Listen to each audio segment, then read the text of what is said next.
Ayun po, magandang umaga po sa inyong lahat mga ma'am, sir, mga boss. So welcome again po sa JLat Vlog.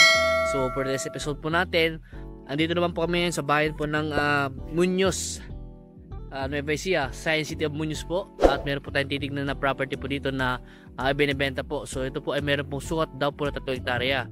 So magsisimula daw po sa bakod na diretso po hanggang noon, hanggang sa may pangatlong kawayan yata po, yung may andun yung kawayan eh. So estimate kong frontage po yan sa mga 50 meters po siguro, o 50 meters more or less na lang po sabihin natin. So at ilang ano lang po, andun lang po yung barangay cemented road. Ito lang daw po ay kalsada daw po ito, na kalsada daw po ng lahat, o farm to market road. So wala po daw po tayong dito hindi daw po ito doon lang kasi doon lang hininto yung kalsada, yung sementadong daan, pero kalsada pa rin daw po ito. So 3 hektarya po ito, at sabi nga po nung may-ari nung source po namin, may kalsada rin daw po sa kabila. So dalawa daw po yung kalsada nito, puro rough road nga lang po, pero maganda lang po siyang investment ito. At yun nga po, ang presyo po ng property ay 130 per square meter daw po. At south daw po ni seller yung capital gain tax, porsyento ng ahente. At si buyer naman po, yun nga po, deed of sale, transfer of title, tapos yung relocation survey po siguro pag-usapan nyo na lang, dahil ayun na po kasi yung sinabi po sa akin nung source po namin.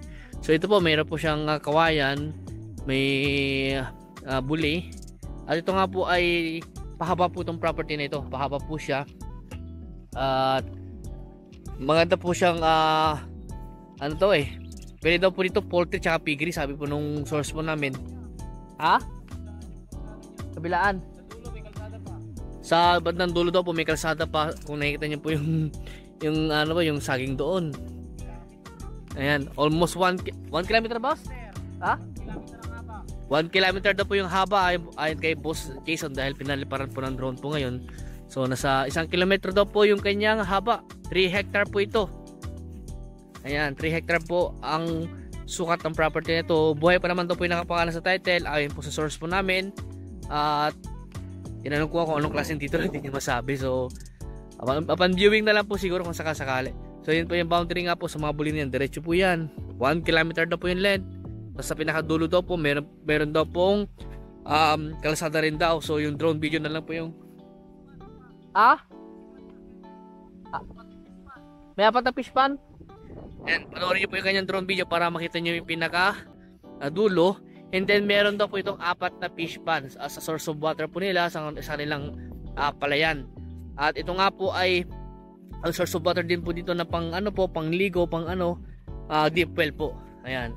At ito nga po, kitang-kita mo yung bulubundukin ng Caraballo at yung sa may bundok Mount Amorong. Ayan. Pangasinan tsaka Nueva Ecija po yan, hati po yan. Tapos sa part na yan, Lubao, Nueva Ecija. Tapos kung ka konti, Umingan na. So kitang-kita mo rin dito yung bundok ng Bangkay. Ayan po. Dito po ay overlooking po siya sa mga tapos may mountain view, then palayan po siya. At sa mga mahilig po sa farming, ito po pwede po ito. At sa presyo nga po 130 per square meter, maganda na rin po yung presyo po na yun. And then ang layo po natin sa Maynila, siguro mga 3 hours po siguro driving, o 3 hours mahigit. Ang pinaka the best po na exit kung sakasakali po ay pwedeng dumaan ng CCLX, or pag na lang din, Baya Gimba. Boss, Baya Gimba. O kaya Talugtog, pwede naman kasi dyan na po yung Talugtog na base na po sa part na yan. At ano pa yung mga dadaan ng Muñoz, dadaan ng Muñoz. Sa Muñoz na lang kung sakali. O sa Muñoz lang proper ang meet up place kung sakasakali pong gusto nyo tignan itong property na ito. layo po niya sa town proper ng Muñoz, siguro mga estimate namin mga kulang-kulang 10 kilometro po siguro. Sabihin natin mga kulang-kulang 10 kilometro po, estimate lang po namin yun. At sa highway mga siguro mga 5 kilometro po siguro. Ayan. So yun nga po, pasensya na limited lang po kasi yung sinabi sa aming detalye ng property. At dito nga po ay kung naririnig nyo, medyo malakas yung hangin at malamig po yung simoy ng hangin, kaya hindi po siya mainit dito. Dito lang po natin kung magkano yung kinikita nila din sa farming sa bukid. Pero sa 3 hektarya boss, pag hybrid boss, mga ilang kaya ano yun nun? Sa udulan per square meter ay 300 yung per kaban, ay 100 per hektar ang inaani. Pero depende pa rin sa variety ng palay kung sakasakali. Ito naman daw po kasi sahod ulan at hindi nga lang po dito yung mga yung irrigation. Medyo mataas kasi sa part na to medyo mataas po siya. Ayan po, medyo mataas, kaya siguro hindi po kayang abutin ng irrigation kanal. Pero yun nga po, sa ulan, pwede naman tayong magpa-deep well kung sakasakali po as a source of water para may pang-suporta kung sakasakaling medyo tumagal ang di pag-ulan, ganun. At least mayroon tayong source of water. Tapos yun nga po, meron po siyang 4 na fish pan. At dito nga po, kitang-kita mo yung bulubundukin, nakatignan dito para siyang painting. Tapos yung palibot niya, lahat po ay mga bukirin po. Ayan. So, ayun, pabalik na po kami sa mga kasama namin.